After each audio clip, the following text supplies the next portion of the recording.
Hello po guys, magandang umaga po sa ating lahat. Sa video pong ito ay i-share ko po sa inyo guys ang paggawa at ang pagbabago ng aking munting tindahan. 16 years na po ito mula 2008 at hanggang ngayon medyo gabok-gabok na siya. Mao nga ako na ni siyang gipa-repair. Fully repair yun ni siya pero kahoy lang gihapon tanan kay para nga ugubon siya so madali ra siya kasi nasa harapan man siya sa ako ang balay. Bali ang nagtrabaho anino kay tuloran ni sila kabuok pero duhara ni kasimana 2 weeks ra guys natapos na kaagad. O ayan o katatayo pa lang pero nagpipinta na yung isa. Ang una pa kasi ginawa nito yung kalahati lang para may mapagbintahan pa naman ako para may malalagyan pa ako ng mga tinda ko. Tapos pagkatapos nung una, yung kabila na naman ang gidiba. So ayan, malapit na siyang makumpleto. Tapos eto namang parcel na to, dumating din sumabay. Naku, dagdag ka naman gastusin parcel, oo. Pero kasi yan, estante kasi yan guys, dito palistol ba na in-order ko. So, ayan yung kabila, matatapos na. So, ayan, tapos na nga siya. Tapos na. O, diba guys, ang bilis lang. 2 weeks lang kasi tinapos nitong mga trabahador ko. Ang bilis talaga nila sulit yung bayad ko sa kanila. Dahil ang bilis nila magtrabaho. Talagang walang talaga. Tuloy-tuloy. So, ayan ang bilis. Nakapag-display si Ate Jing.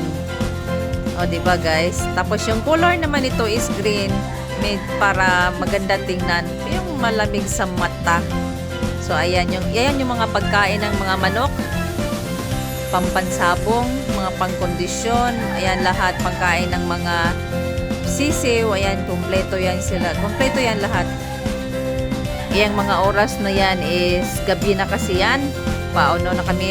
Nagsirado na kami. So, ayan. Yung kasama ko mister ko yan. Kami lang naman kasi yung nagbabantay ng tindahan. Kami lang naman lahat. Kaming dalawa. Walang iba kasi yung mga anak ko is nag-aaral naman kasi. Pag may tindahan ka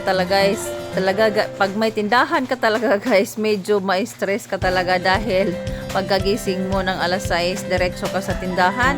Tapos pagkasarado mo naman sa gabi, diretso ka natutulog. Kain mo na bago tulog. Ang hirap, no? Para bang yung buhay mo yung nakaikot na lang sa tindahan mo. Pero sulit naman yung pagod.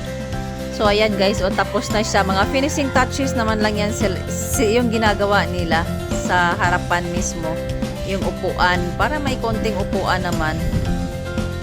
Ang laman ng tindahan na yan ay bigas, mga feeds, at saka meron din akong freezer para sa mga karne at sa mga sausages.